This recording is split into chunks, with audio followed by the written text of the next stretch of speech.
Welcome back, guys, to Kerbal Space Explosion. So today, on the docket, on the schedule, what I want to do is I want to start working on a few space stations in orbit around Kerbin that I'd like to use as fuel dumps. You can see I've named this ship the Fuel Cube Core Mark 1.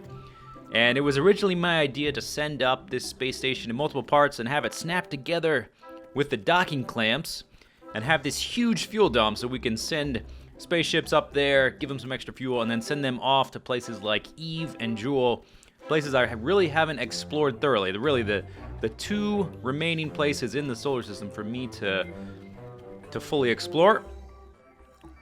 So, I've started messing around with some things. I wanted to use this part right here. Let's see if I can...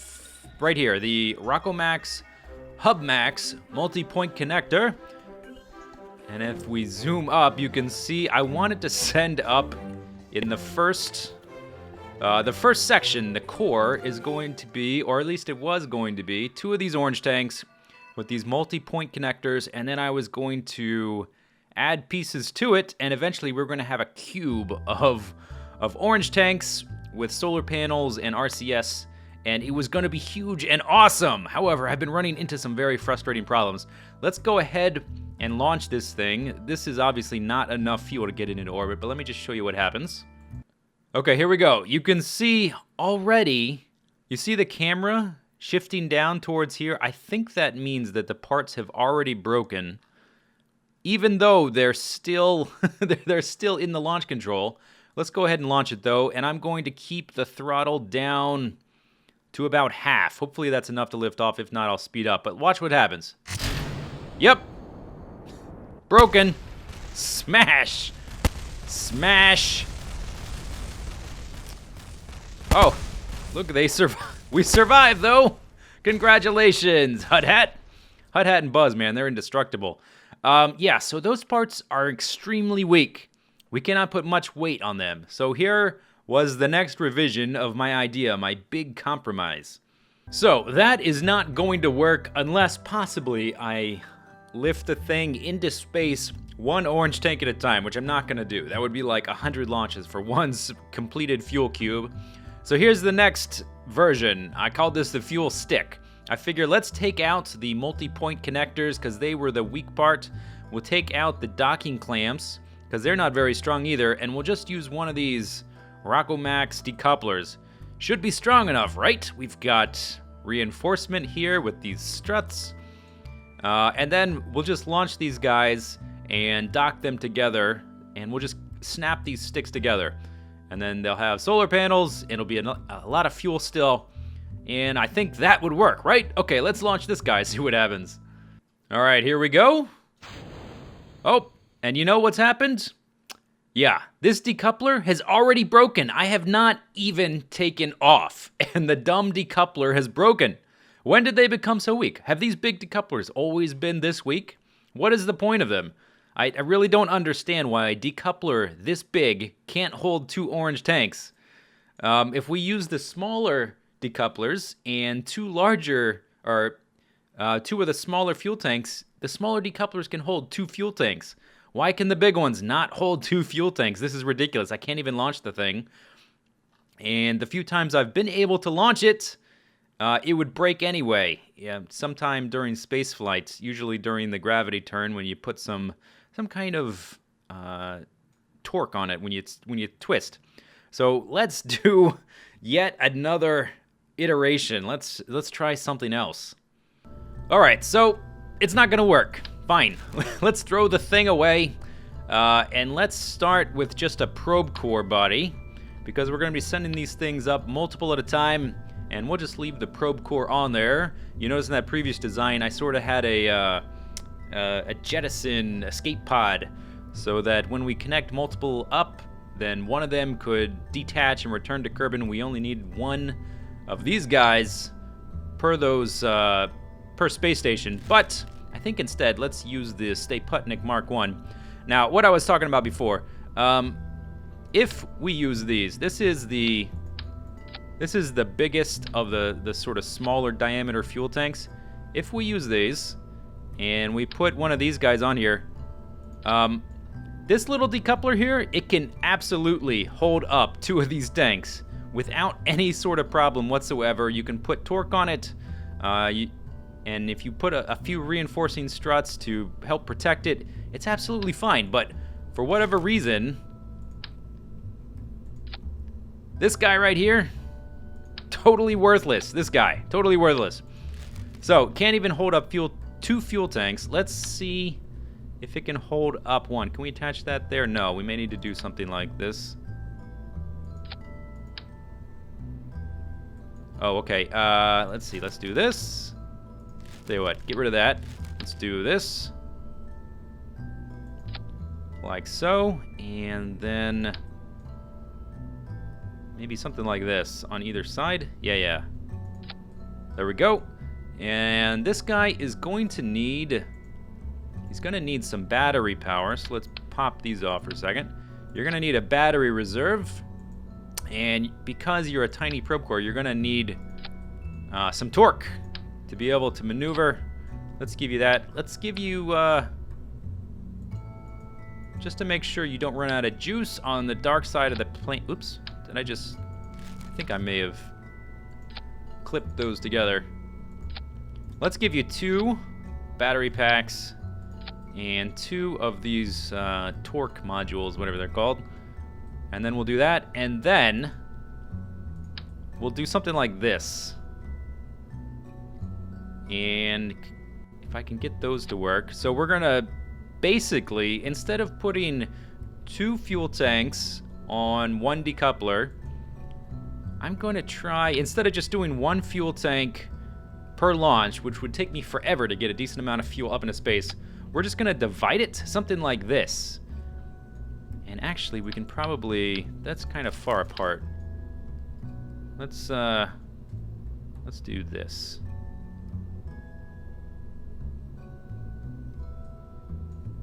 Come on. We'll do something like that. I kind of want them to be a little bit... I want it to be even. It's got to be perfect. No, not perfect. I'll fix it off camera.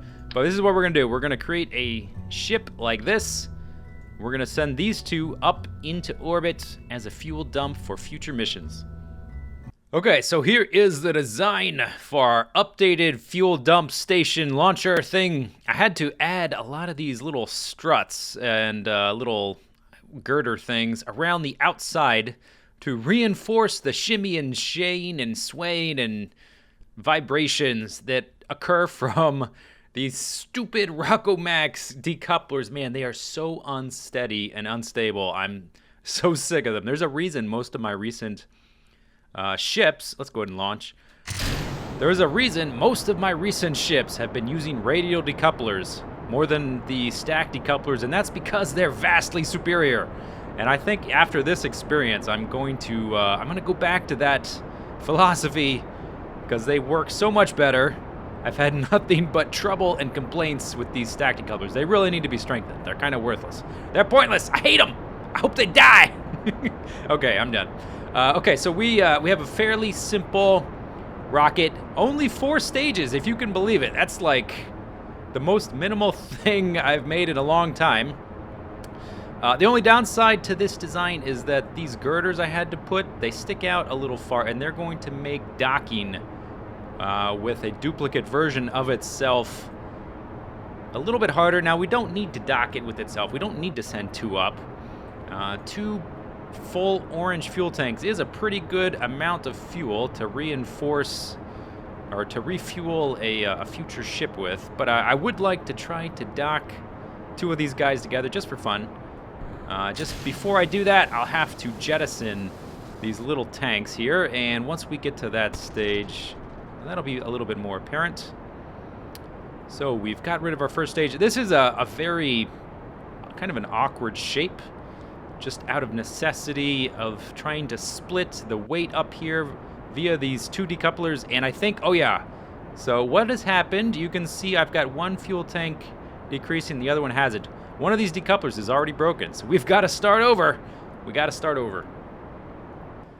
All right, so far so good. So far so good. Now, I don't necessarily need to send 2 of these up into orbit and rendezvous them and connect them together. 2 orange tanks is pretty good to refuel any one ship. I probably won't need more than that for any one mission, but I think it'll be fun just to try and connect 2 of these guys together. And then I think after this, I'm going to redesign the thing without the stacked decouplers. I'm only going to use radial decouplers because they're so much better. So this will be the first and last version of this fuel dump, but we will still try to use it because we will have a decent amount of fuel up in the air. I'm going to put it at about 80 to 85,000 meters in orbit, and then if it seems that we have enough fuel left, I may raise it into an even 100, but we'll just see how much fuel we have left. We should have enough, but I'm not exactly certain about that. We're getting close to our target. I'm gonna go and turn over all the way. Hopefully something doesn't break. I wouldn't be surprised if something broke already. We're getting up towards 85. Okay, there's 85. 2 minutes away from there. Looks like we're doing okay. I'm gonna... Oh no, we're not high enough yet to do a time acceleration. Let's go and put in our maneuver though.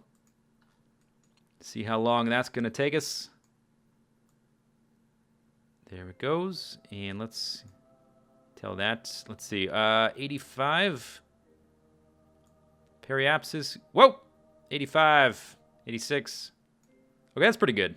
That's good enough. And then I will make it a little bit more even once we get ourselves into a normal orbit. So let's get over to that marker. We've got to burn it 22 seconds. We should be able to do that with these orange tanks. And then we've got some poodles under here with a small tank. Just because I sort of foresaw that trying to dock 2 of these things together, they're going to be very cumbersome when they're this long and narrow. And so I put some poodles on the thing and these tiny little fuel tanks just so it's a little more nimble when we go to try to close in on that rendezvous.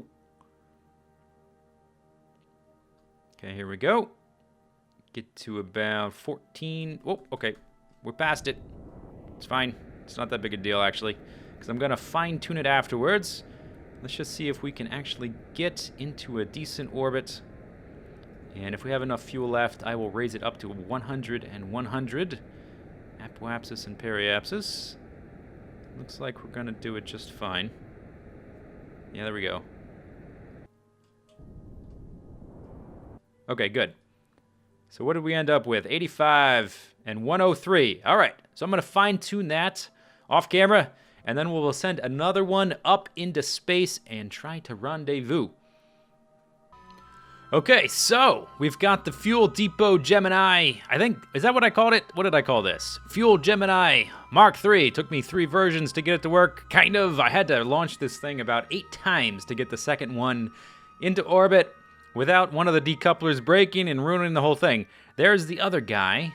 He is 10.3 kilometers away, and we are moving towards an intersection here where we will have to equalize our orbits, and then we will move in for the kill. Okay, yeah, it's a little maybe too dramatic.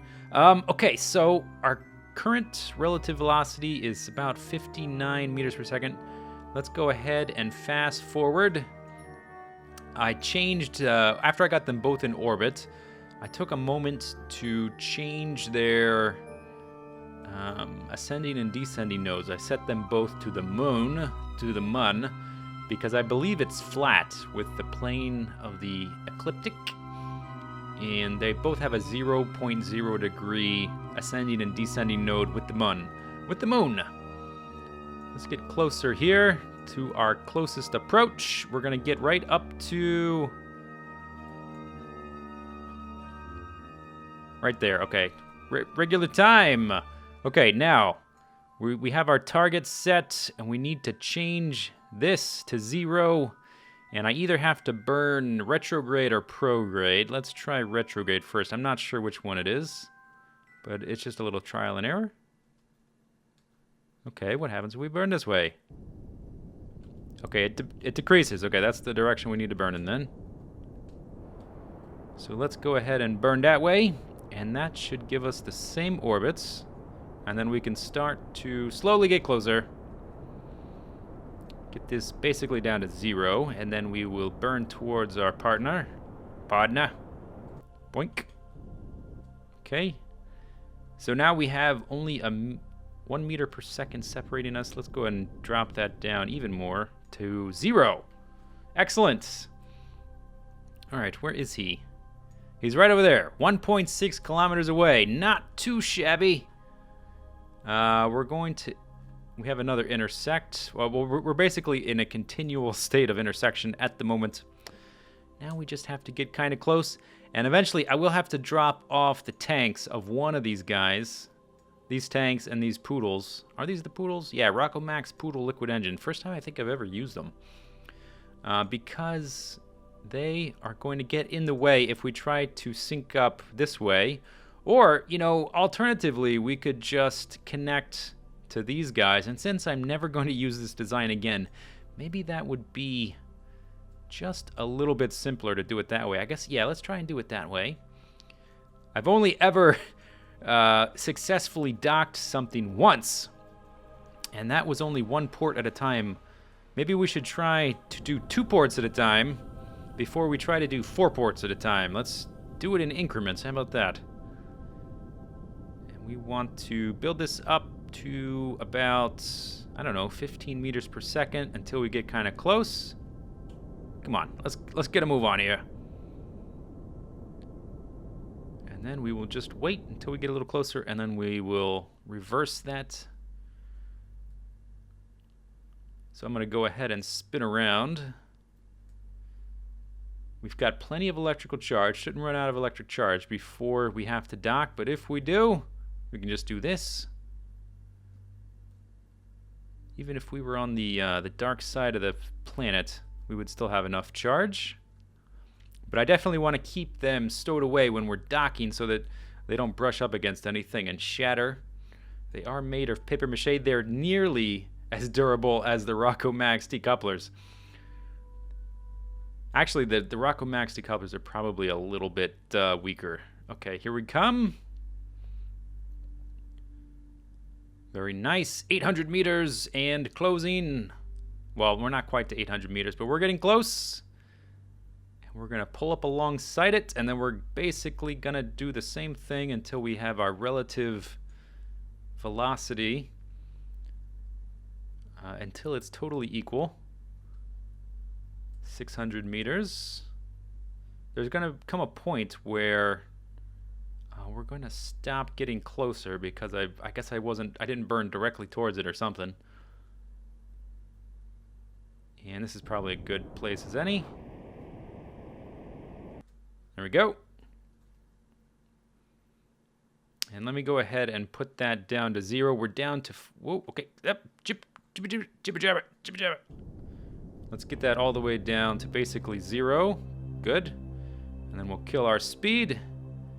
And we will point, we'll point towards our target again. Get a little bit closer, until we're ready to dock. Okay, here we go. We're pretty close. We're poised directly over the guy. So let's see. If I do this one, we've got H and N to go forward and back. We need to translate kind of sideways. So the keys to translate with RCS are J, K, L, and I. I just need to figure out which one goes the direction we want to go. I'm not exactly sure to tell the truth. Okay, it's not K. Just the way I put these on here, I think it's going to be a combination of J and I to get over there. Okay, let's see what we're doing. We're drifting over, that's for sure. I kind of want to... I don't want to run into it just yet. So I want to line up sort of this angle first, and then we'll spin around 90 degrees. And then we'll get closer on the other angle, and then we will, once we're nice and lined up, then I will start. Okay, so that's pretty good right there.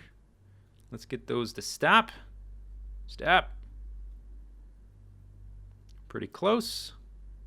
Pretty close. No, shoot.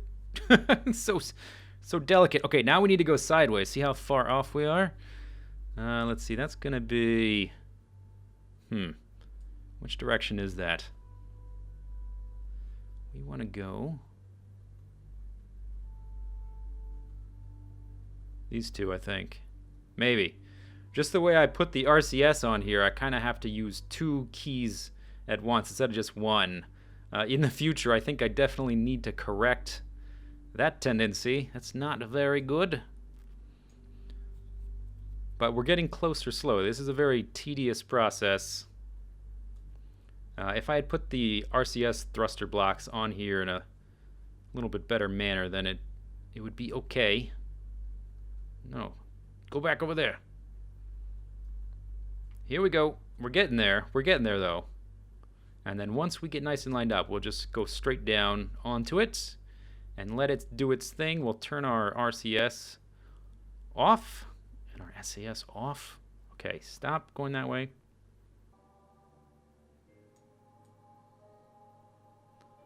Here we go. We're pretty well lined up. This is pretty good. Go over just slightly and our... Oh, we did it. Just like that. I didn't have to turn anything off.